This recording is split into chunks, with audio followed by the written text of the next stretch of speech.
Hello and welcome to episode 13 of my series of videos on the design and construction of this Parlour guitar. And in this video what I want to deal with is the shaping of the neck. What I want to do then is just to point out some key features of the shape of the final neck.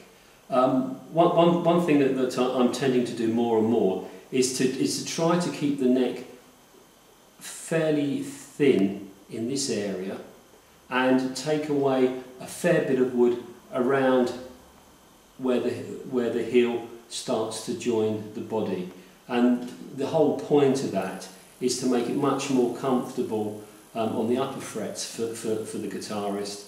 And I think particularly on a guitar like this where you've only got 12 frets to play on, you want to be able to get right away up and be able to use those upper frets. So by leaving the neck reasonably thin in this area, carefully shaping the heel, that helps facilitate that. So I'm just going to show you some of the more unusual tools that I use to shape the neck, and because the shaping of the neck goes over quite a number of hours, I've got a slideshow of photographs for you to have a look at. Now you may remember from the previous instalment that I leave the neck square. The fingerboard's glued on, it's fretted, and the neck is still in its square shape. So the first thing I do is, using one of these Japanese saw rasps, incredibly good tool, reasonably cheap, well worth the money.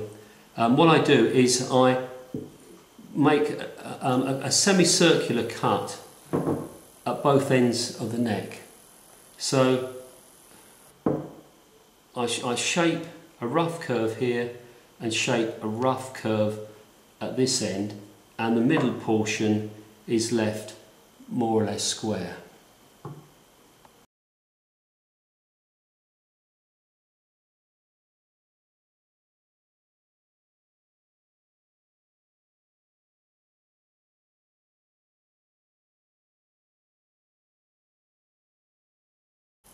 Now, once I've cut two sort of curved recesses at either end of the neck, I then use a wooden spoke shave to rough carve the neck, and the spoke shave works along the grain. These wooden spoke shaves are much better than the metal ones that you get.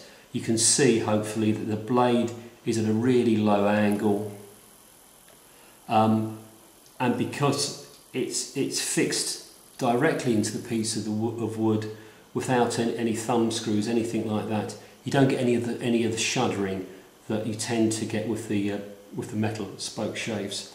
And you can see how worn these have become over the years. And on this particular one, I put a piece of rosewood in here as a fillet to make up for the area that I've worn away.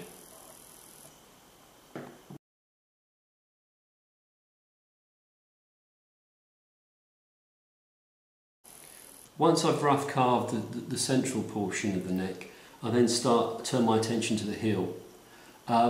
Initially I use a chisel for some of the rough shaping, and then I use the Dremel. And on the Dremel I've got this abrasive drum, and that allows me to shape the heel and remove quite a lot of wood fairly quickly.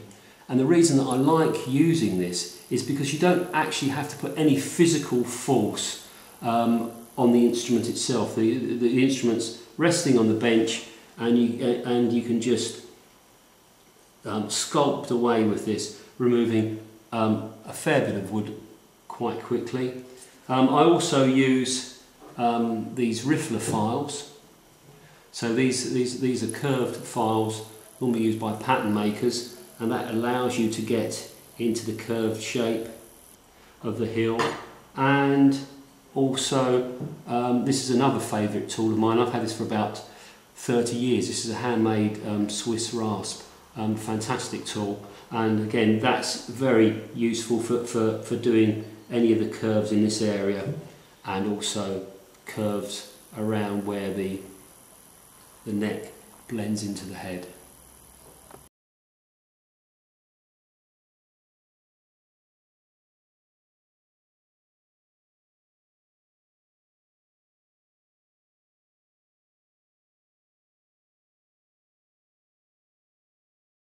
When I'm shaping the neck, I don't tend to use templates because I make so many different necks.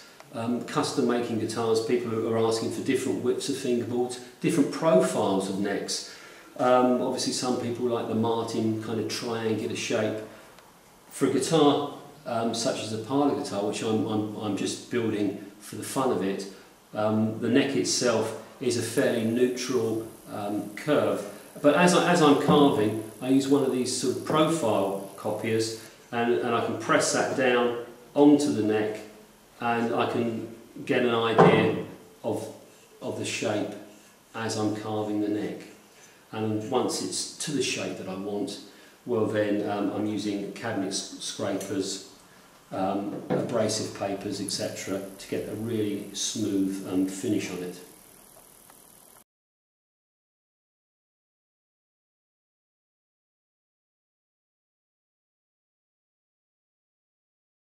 One thing also I like to do with the neck is I tend to leave this edge of the fingerboard relatively square, for want of a better word.